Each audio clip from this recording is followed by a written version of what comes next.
One of the things that really sold me on the Georgia Tech program was the personal service and the career services office. So we have a really small program, and I really got personal attention, and I had a very targeted search for my career. And my career service advisor was Paige, and she was great. And I got to meet with her weekly.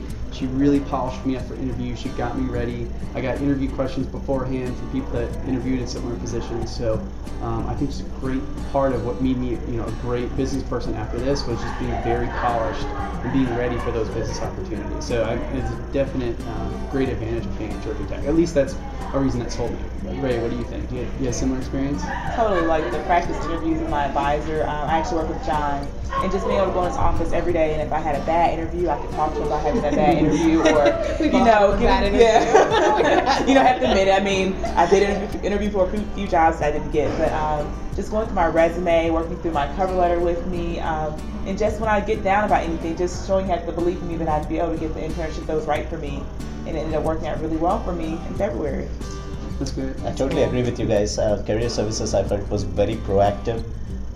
Before the program even started, when I was in India, I had a Skype session with my advisor, and we began working on my resume before the program started.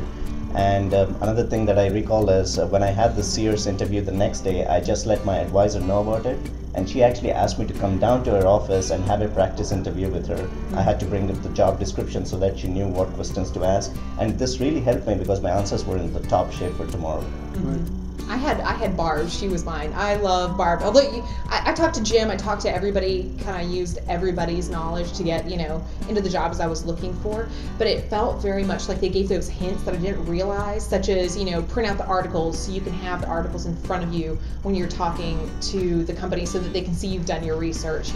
Get to know the person, find them on LinkedIn before you go talk to them so you can bring up, something you have in common. Those were things I just never really thought about that were like the small personal touches, the follow-up emails, the how you do your research to prep and to prove what's going on currently with the company or the people in the company, what they're facing in the industry. And that's what I love. Barb and Jim and the whole team kind of taught me those small nuances, which I think prepped us really, really well for all those conversations. Now, you also did a little bit of a career change, right, coming through here. You didn't start off as consulting, so how did Career Services help you with that?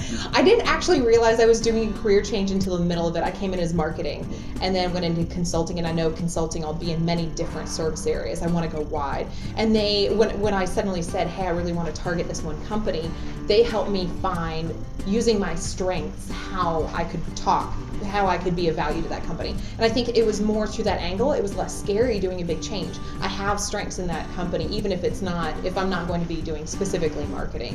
What about y'all? Are you doing career changes? I know you it's are, a career right? change for me, actually. Okay. I was a sales manager at Macy's, and I knew I wanted to make a career change when I came back to school. It's kind of to figuring out what worked for me, what I really liked. And, I spent my time beforehand deciding what I didn't like undergrad internships, like, okay, I don't want to do that.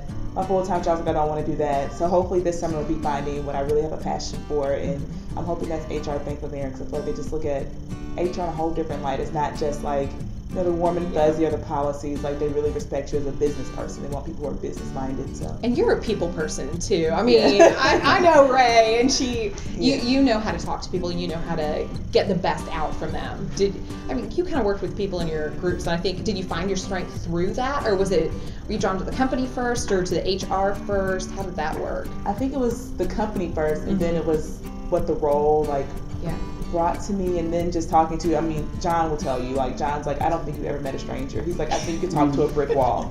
And I'm like, John, you're probably right, I could. But with the bank, it was really, I knew the bank recruited a lot here, so that was something that was really important to me. And then, I saw other roles that I could do with the bank, but when I got that, because the recruit had me for a few other roles here. Yeah. But once I saw that this role came through, I was like, you know what, John, I think I'm going to apply for this one. That felt right. So these over here, so it all worked out for me. Well, David, you were thinking about going to finance, right? And then you went more into ops, is that right? Right, so I started off as a supply chain consultant before I came back to tech, and I wanted to see if I was wanting to do a career change. And I thought it was great that I had a lot of options going into that first summer for my internship, and I was able to interview at a lot of different companies. Interviewed at some finance companies, in an engineering company, and a few consulting companies in different areas. So I definitely had all those options open to me.